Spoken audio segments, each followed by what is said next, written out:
ધોરણ 12 વિષય BA chapter 4. હવે એમાં જોવાનું છે વૈદિક વ્યવસ્થા તંત્ર, ફોર્મર ઓર્ગેનાઇઝેશન. વૈદિક વ્યવસ્થા તંત્રને ઇંગ્લિશમાં શું કહેવાય? Formal organisation. હવે તેનો અર્થ જોઈએ.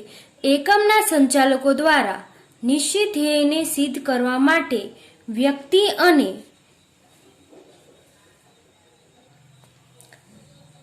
કાર્ય વચ્ચેના સંબંધોનું જે વિધિસર રીતે માળખું સ્થપાય છે તેને વૈદિક વ્યવસ્થા તંત્ર કહે છે.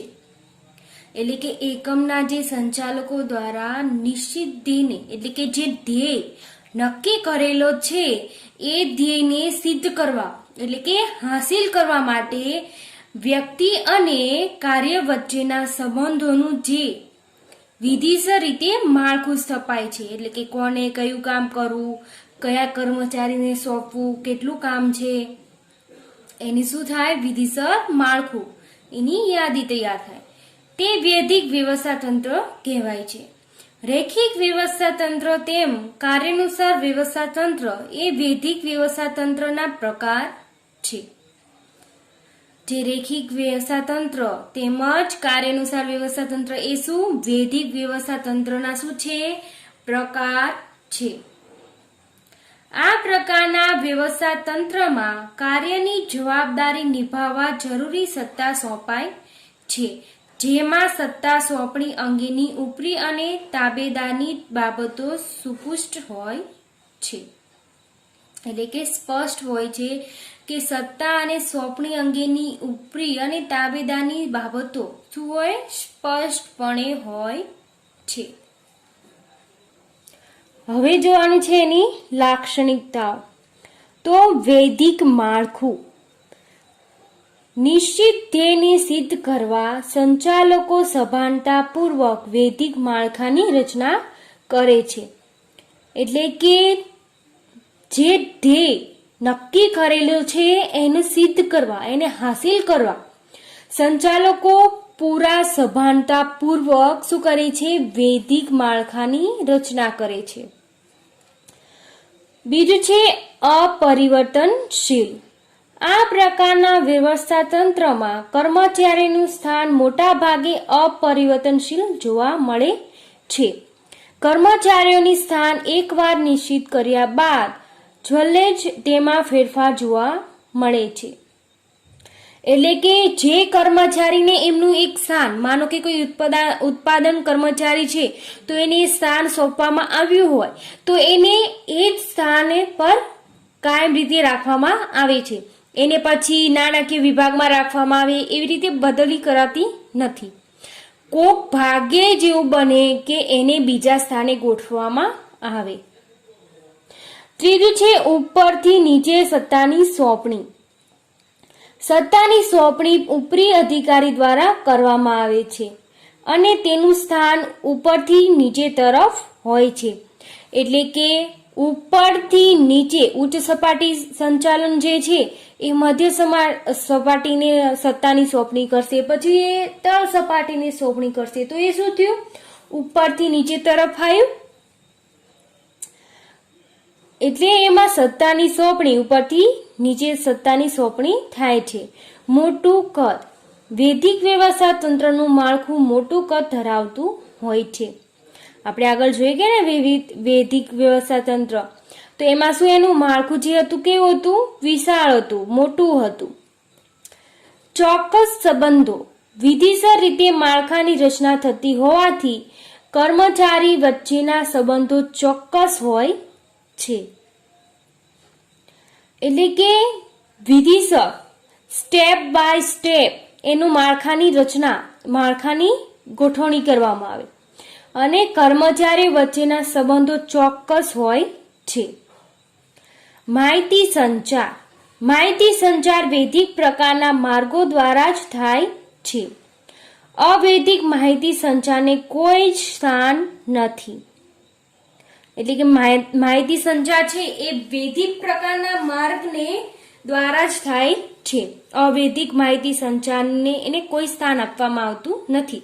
તો આ અવૈદિક કોને કહેવાય? એ અહીંયા જોઈશું.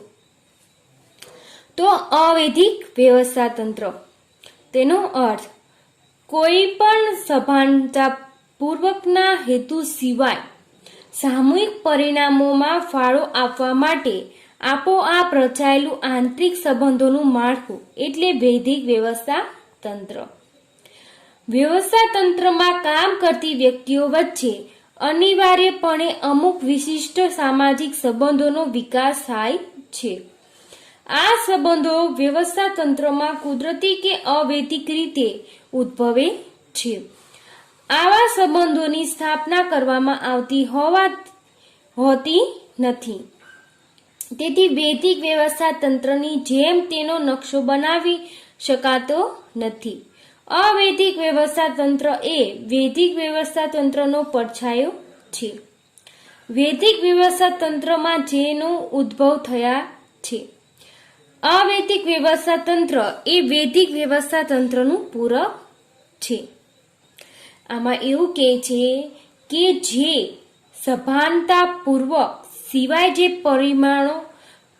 પરિણામો ફાળો આપવા માટે આપોઆપ રચાયેલું આંતરિક સંબંધોનું માળખું, એટલે કે એક કર્મચારી બીજા કર્મચારી સાથે કેવો સંબંધ સ્થપાય છે એનું શું માળખું, એટલે અવૈધિક વ્યવસ્થા તંત્ર. વ્યવસ્થા તંત્રમાં કામ કરતી વ્યક્તિ વચ્ચે અનિવાર્યપણે અમુક વિશિષ્ટ સામાજિક સંબંધોની વિકાસ થાય છે. કારણ કે એ લોકોને શું હોય, જૂથમાં પણ કાર્ય કરવાનું હોય અને ઉપરી અધિકારી જે એમને ઓર્ડર્સ આપે એને ફોલો પણ કરવાના હોય. આ સંબંધો વ્યવસ્થા તંત્રમાં કુદરતી અવૈધિક રીતે ઉદ્ભવે છે. એટલે કે એમાં કોઈ એવું ચોક્કસ ના હોય કે એના સંબંધો જે છે એ બધા, માનો કે જૂથમાં કાર્ય કરતા હોય તો બધાને બધા જોડે બને જ એવું શક્ય ના પણ હોય, કોઈને ના પણ બનતું હોય. આવા સંબંધોની સ્થાપના કરવામાં આવતી હોવાથી તેને વૈધિક વ્યવસ્થા તંત્રની જેમ તેનો નકશો બનાવી શકાતો નથી. આપણે વૈધિક વ્યવસ્થા તંત્રનું જે નકશો બનાવે તો એ રીતે બનાવી શકાતો નથી. અવૈધિક વ્યવસ્થા તંત્ર એ વૈધિક વ્યવસ્થા તંત્રનો પડછાયો છે. જે અવૈધિક વ્યવસ્થા તંત્ર રહ્યું એ વૈધિક વ્યવસ્થા તંત્રનો શું છે, પડછાયો. એનું જેવું જ નથી, શું છે, ફક્ત એનો પડછાયો જ. વૈધિક વ્યવસ્થા તંત્રમાં જ તેનો ઉદ્ભવ થાય છે. અવૈધિક વ્યવસ્થા તંત્ર એ વૈધિક વ્યવસ્થા તંત્રનું પૂરક છે. હવે એની લાક્ષણિકતા જોઈએ તો પેલું છે અવૈધિક માળખું. આ પ્રકારના વ્યવસ્થા તંત્રનું માળખું અવૈધિક હોય છે, જે આંતર સંબંધમાંથી ઉદ્ભવે છે. એક જ ઔદ્યોગિક એકમમાં કાર્ય કરતા કર્મચારીમાં સમાન ધ્યેયની પ્રાપ્તિ માટે કુદરતી રીતે આ માળખાની રચના થાય છે. એટલે કે જે વ્યવસ્થા તંત્રનું જે માળખું છે એ કેવું હોય છે, અવૈધિક હોય છે, જે આંતર સંબંધોમાંથી ઉદ્ભવે છે. એટલે કે કર્મચારીઓ વચ્ચે કેવો સંબંધ છે એના પરથી ઉદ્ભવે છે.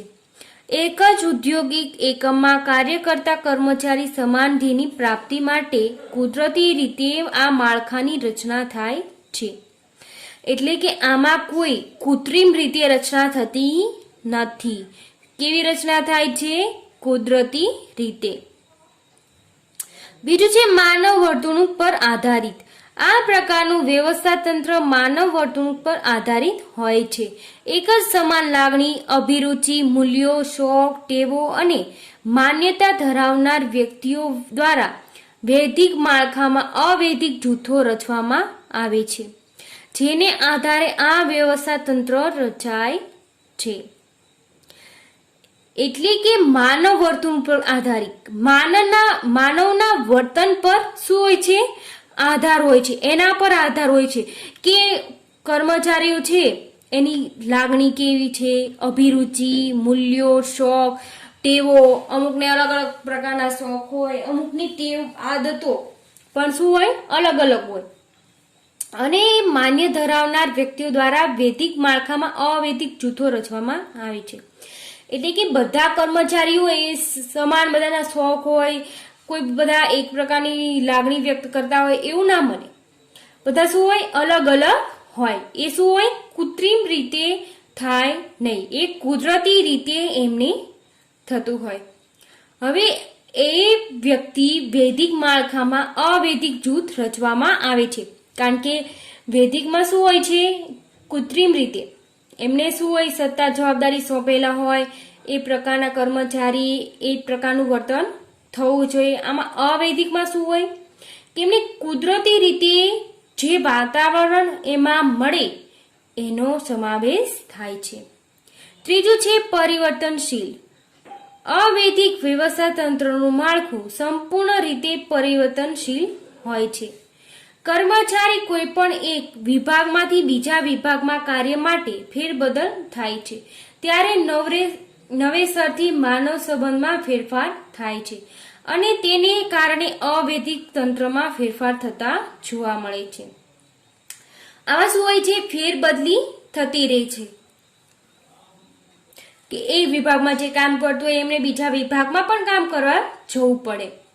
તો એમને શું, બીજા વિભાગમાં જ્યારે કામ કરવા જાય તો શું એને નવેસરથી એને બધું કર્મચારી સાથે પછી જે એને કામ શીખવું છે એ બધું નવેસરથી એને કરવું પડે અને એના કારણે અવૈદિક તંત્રમાં શું થશે, ફેરફાર જોવા મળશે. હવે છે ચોથું છે સાર્વત્રિક. અવૈદિક વ્યવસ્થા તંત્ર સાર્વત્રિક છે, જે માત્ર ઉદ્યોગમાં જ નહીં પરંતુ સમાન હિતો અને મૂલ્યો ધરાવતી દરેક માનવીય પ્રવૃત્તિઓમાં અવૈદિક વ્યવસ્થા તંત્રની હાજરી જોવા મળે છે.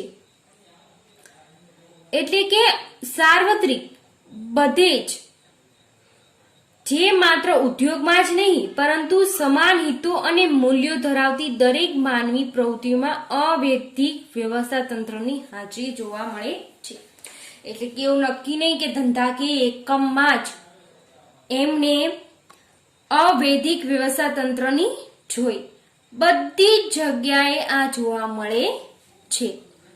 હવે છે અવૈદિક માહિતી સંચાર. અવૈદિક વ્યવસ્થા તંત્રમાં કર્મચારી વચ્ચે માહિતી સંચાર અવૈદિક રીતે થાય છે. મોટે ભાગે તે મૌખિક સ્વરૂપમાં હોય છે, તેથી તેમાં હકીકતો કરતા અભિપ્રાયો પ્રમાણ હોવાની શક્યતા વધી જાય છે. અવૈદિક વ્યવસ્થા તંત્રમાં માહિતી સંચાર અત્યંત ઝડપી હોય છે.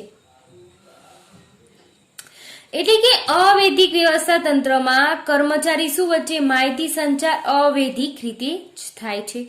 મોટે ભાગે તે મૌખિક સ્વરૂપમાં હોય છે, કોઈ લેખિત સ્વરૂપમાં મોટા ભાગે હોતું નથી, તેથી તેમાં હકીકતો કરતા અભિપ્રાયનું પ્રમાણ હોવાની શક્યતા વધી જાય છે. અવૈદિક વ્યવસ્થા તંત્રમાં માહિતી સંચાર અત્યંત ઝડપી હોય છે, કારણ કે લેખિત સ્વરૂપમાં માહિતી સંચાર કરતા હોય તો એક લખશે, પછી આપશે, પછી લખશે, આપશે, એવી રીતે શું વાર, મૌખિક રીતે જ કરવાનું છે, એટલે શું એકદમ સ્પીડમાં કોઈને માહિતી મળી શકે છે. છઠ્ઠું છે નાનું કદ. મોટા ભાગે અવૈદિક વ્યવસ્થા તંત્રનું કદ નાનું રહે છે, કારણ કે તે વ્યક્તિગત સંબંધ પર આધારિત રાખે છે. વળી તે સભ્યો વચ્ચેની આંતરક્રિયા પરિણામ છે, જે સંખ્યામાં ઘણા વધુ જૂથો હોય છે, પરંતુ કદમાં ઘણા નાના પ્રકારના વ્યવસ્થા તંત્ર છે. હવે કદનું શું હોય છે, નાનું હોય છે. કેમ નાનું? કારણ કે કર્મચારીનું જૂથ હોય એમાં એકની સાથે બને, એકની સાથે ના પણ બને. જરૂરી નથી કે બધા સાથે બને જ, એકની સાથે બને અને બીજાની સાથે ના પણ બને. એવી રીતે આંતર પરિણામ પર આધાર રાખે છે કે કોની સાથે કેવી એની વ્યવહારિકતા છે. એટલા માટે એમાં સંખ્યામાં ઘણું વધુ જૂથો હોય છે, કારણ કે એક જૂથ હોય ને એમાંય કેટલાય જૂથ પડતા હોય અને એમાંય જૂથ હોય, એટલે એનું કદ નાનું હોય છે. અંકુશનો અભાવ. અવૈદિક વ્યવસ્થા તંત્રમાં કર્મચારીઓ પ્રવૃત્તિઓ ઉપર વિવિધ રીતે કોઈ અંકુશ રાખી શકતો નથી. વ્યક્તિ સ્વેચ્છાએ પોતાનું તથા સહકારીઓનું કાર્ય કરે છે. આમાં કોઈ અંકુશ કરી શકતું નથી. એમાં કર્મચારી પોતાની રીતે સ્વેચ્છાએ કાર્ય કરે છે. 8મું છે વૈદિક વ્યવસ્થા તંત્રનું પૂરક.